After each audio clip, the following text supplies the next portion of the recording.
The next speaker we have on agenda is Dr. Adam C Dooley. He'll be bringing you a presentation on gout.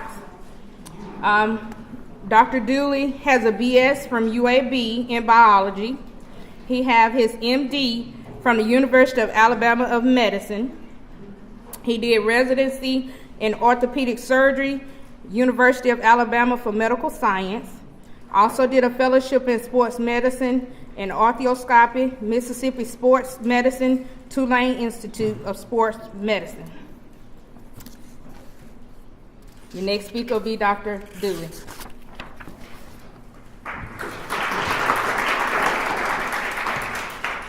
How are you?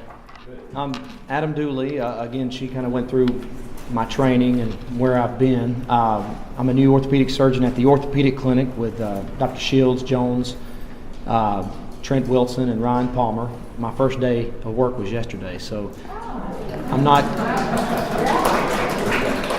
Thank you so much for having me and allowing me to speak to you guys today. I'll be talking about gout and the diagnosis and treatment of gout. I don't have anything to disclose. It's a picture of one of the main affected joints in gout, and it pretty much describes how this feels. And once again, another picture that is worth 1,000 words.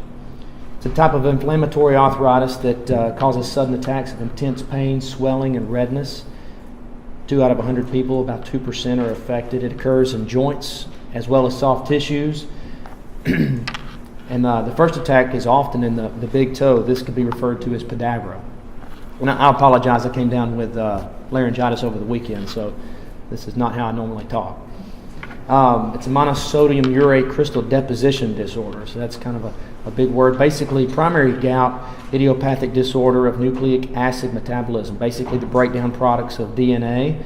This leads to hyperuricemia, too much uric acid in the bloodstream that leaves the bloodstream and is deposited as crystals from this purine breakdown product. And secondary gout is associated with diseases of metabolic turnover, where your body's really revved up, building things up, breaking things down. Psoriasis, hemolytic anemia, leukemia, and chemotherapy. So too much uric acid accumulates again in the bloodstream and leaves the bloodstream, deposits in tissues and joints. These are spike-like microscopic crystals. At this point, the white blood cells in your body travel to these areas and try to fight these crystals, and this is what causes the inflammation. These attacks can last from 3 to 10 days at a time. Common tissues that are affected, again, joints. When you present to the emergency room or to a doctor's office and you have a big red swollen joint, a lot of times people think this is an infected joint. This may need surgery, a washout to rid your body of the infection. But another thing on the differential diagnosis is gout. So typically we will aspirate the joint, pull the fluid off, and send it to the lab. We run lots of different tests in the lab on that fluid, and some things you'll find in there is lots of white blood cells. You may find some crystals. And there's different parameters, different numbers we look at to decide, is this gout? Is this infection? Is this normal fluid? Sometimes the picture's cloudy. And you'll have elevated white blood cells and crystals at the same time. So the point is, just because there's crystals in the fluid does not mean it's not an infected joint. You could have both at the same time. And the big deal that you would miss is the infection. If there is an infection, that's a surgical emergency that needs to go to the operating room and be washed out, whether there's crystals or not. Typically, gout itself is treated medically. So, you find these crystals in the joints. You can find them in the bursa, on the back of the elbow, on the front of the knee. You can find them in the tendon sheaths. You have these tendons that are attached to muscles, and a lot of these tendons run in these little caverns that lets them glide easily, and these tendon sheaths surround these tendons, and you can have these crystal depositions in there. You can have them in the kidneys, and they can form renal stones, and they can actually damage the kidneys. 15% of patients who have gout and gouty attacks can develop these renal stones. These attacks can be separated by months or years. You can have just one attack, or you can have multiple ones in a year.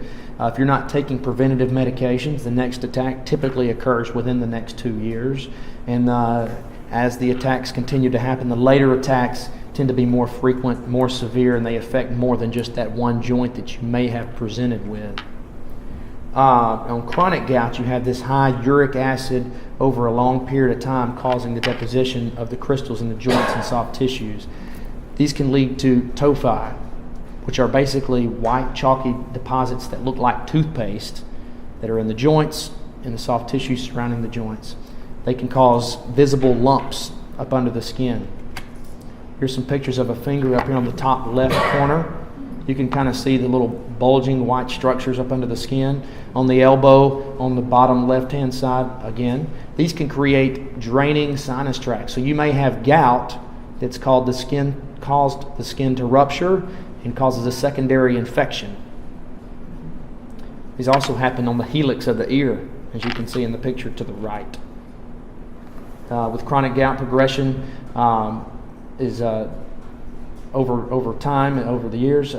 Joints may develop permanent damage and deformity, pain, breakdown of the bone as it invades the bone. However, when you properly treat these with medication, you usually can avoid the operating room, and these typically will not progress. The picture of joint erosion on the picture to the left. Let's see if I can use this here. Here we go. You can see the bony erosion in the great toe and in the middle picture here as well. The cause of this gout again is increased production or problems getting rid of it or trouble eliminating the uric acid. This causes hyperuricemia. The uric acid is produced again with breakdown of the purines. Normally uric acid, it's a good thing. It's a breakdown product, a powerful antioxidant that does not cause damage, but the problem is when there's too much of it in your body. It's possible to have too much uric acid in your bloodstream and not ever develop gout. Okay, so if you drew labs on everybody in here, some people in here may have elevated uric acid and not have ever presented with gout. But 2/3 of the time, with elevated uric acid, they never have gout attacks. The risk factors, gender and age, it's more common in young men, the 30 to 45-year-old range, and women after menopause. If you have a family history, you're at increased risk to develop gout and medical problems such as hypertension, diabetes, or chronic kidney disease. Medications can help the onset of gout with diuretics, aspirin or cyclosporin, and then if you have different lifestyle challenges, overweight or too much alcohol intake. Symptoms. This is a picture of a knee to the upper right-hand corner.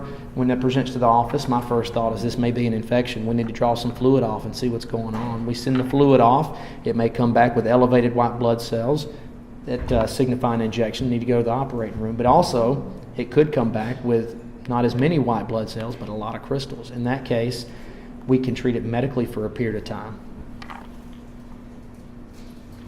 The initiating symptoms may wake you up at night, especially, again, pain in your big toe. It's painful to have it even touched by a light sheet resting on the skin. People can't tolerate that very well. The joint is usually warm, red, and swollen. And if there's a fever associated with it, that's typically not gout. That's typically an infection and typically needs immediate treatment. People who are diabetic, again, may present with gout that turns into an infection with these draining sinuses. When we are looking to find out if this is gout or not, we measure the uric acid level in the blood. Again, it may be normal, even in acute attack, because it's a blood test. When you check the blood for uric acid, that uric acid may have already left the bloodstream and deposited in the tissue. So you may have a gout attack with normal uric acid levels in the blood.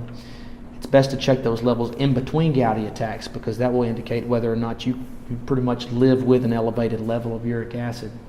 And again, people with hyperuricemia or elevated uric acid may never develop gout. The synovial fluid analysis, the joint fluid that we draw off, is aspirated from the inflamed joint and causes increased fluid production. This makes it easy to drain the fluid off since there's an increased level of this.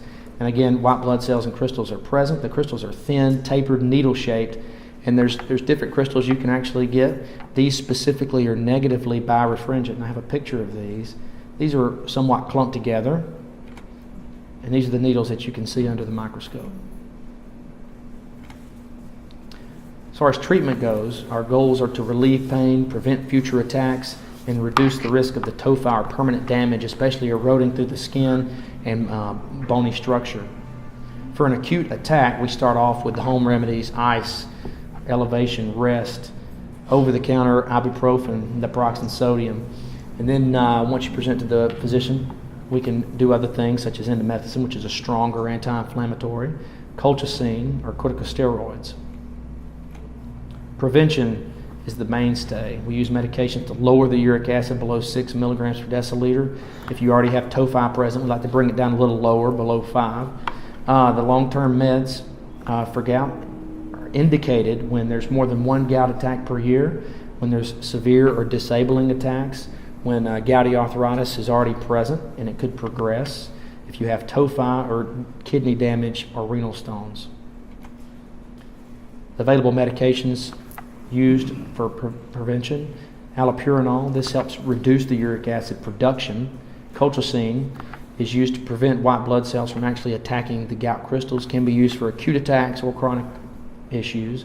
Probenecide increases the kidney filtration, helps eliminate the uric acid from the blood.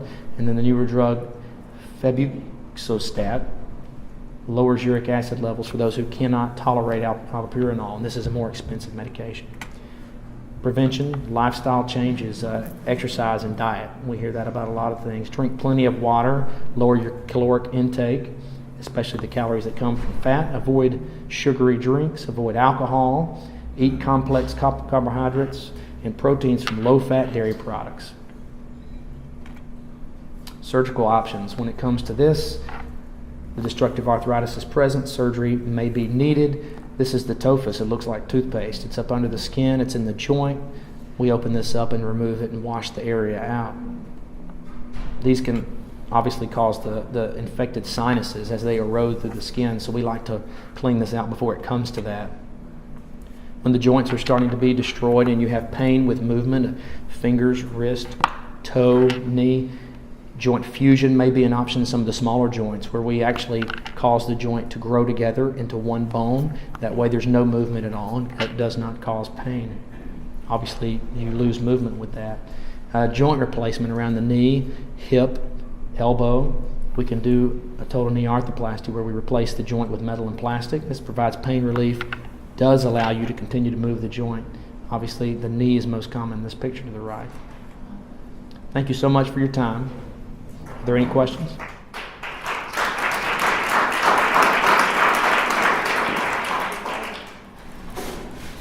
Yes, sir.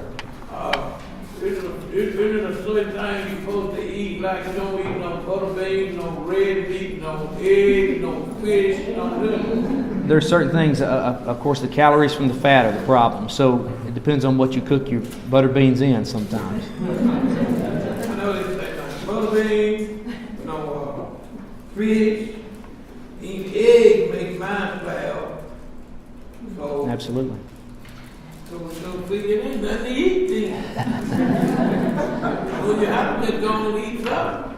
That's right. There are diets, especially we can go online or from your physician, your medical physician can give you a list of things that are safe to eat with gout.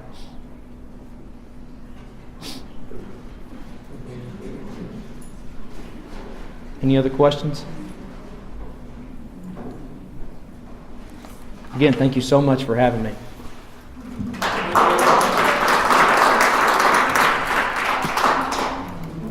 Dr. Dooley, on behalf of Eminent Solutions, Destination Divas, and New Thing Community Development Corporation, we'd like to thank you for coming out and taking your time out of your schedule today. Thank you so much. Thank you for having me.